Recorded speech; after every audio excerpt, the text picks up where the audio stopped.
The Regional Open Day captures women, youth, peace and security exchange and knowledge sharing on implementing the United Nations Security Council Resolutions 1325/2000 and subsequent on women, youth, peace and security views. The event brought together delegate representatives from 10 countries: Mali, Benin, Burkina Faso, Guinea, Niger, Liberia, Senegal, Sierra Leone, Chad and Togo. The landmark event hosted by Sierra Leone is to discuss key achievements and address challenges. In his statement, the representative of the Secretary General, United Nations for West Africa and the Sahel, His Excellency Mr. Leonard Santos Simayo, reaffirmed the United Nations' commitment to ensuring women's participation in building a peaceful and prosperous society.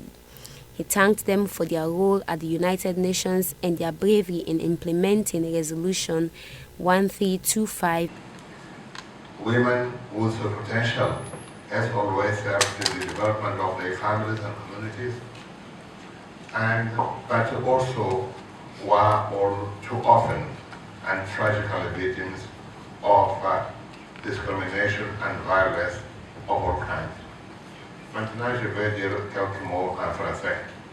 Excellences, Mesdames et Messieurs, notre rencontre d'aujourd'hui est importante. Le monde traverse une période tourmentée et notre région n'est pas en reste. Elle continue de faire face à des défis sécuritaires, politiques et économiques persistants et pernicieux.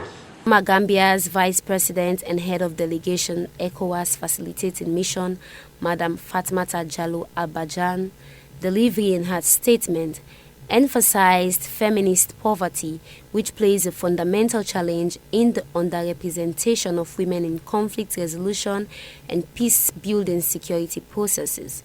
She acknowledged that political and government officials should ensure gender-balanced structures at all levels.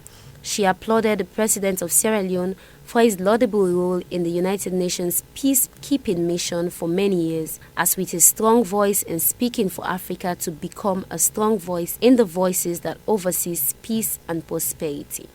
Which today, in the next 4 days, is going to be 1 year since the government of Sierra Leone and the All People's Congress Party signed to ensure that there is peace, security and prosperity in the country.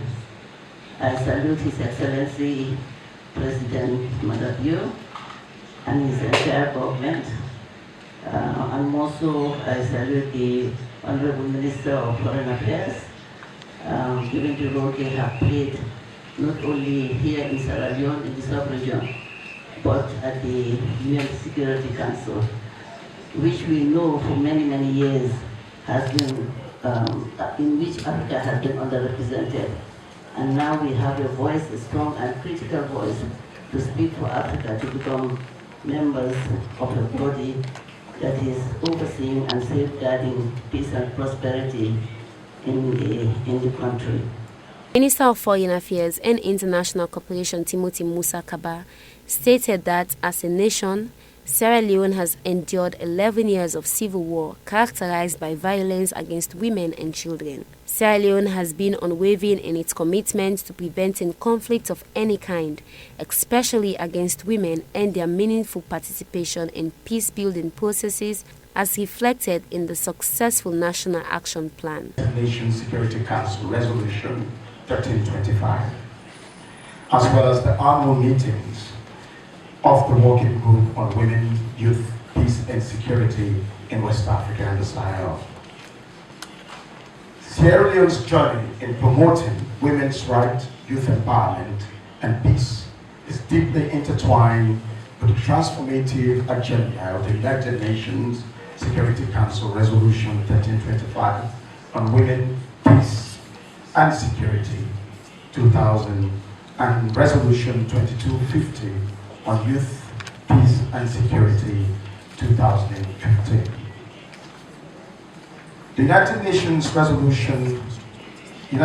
Security Council Resolution 1325 recognizes that women and girls are disproportionately impacted by armed conflict, and it highlights the need to protect them during and after conflict. For Star TV News in Freetown, Janet Mubeza is reporting.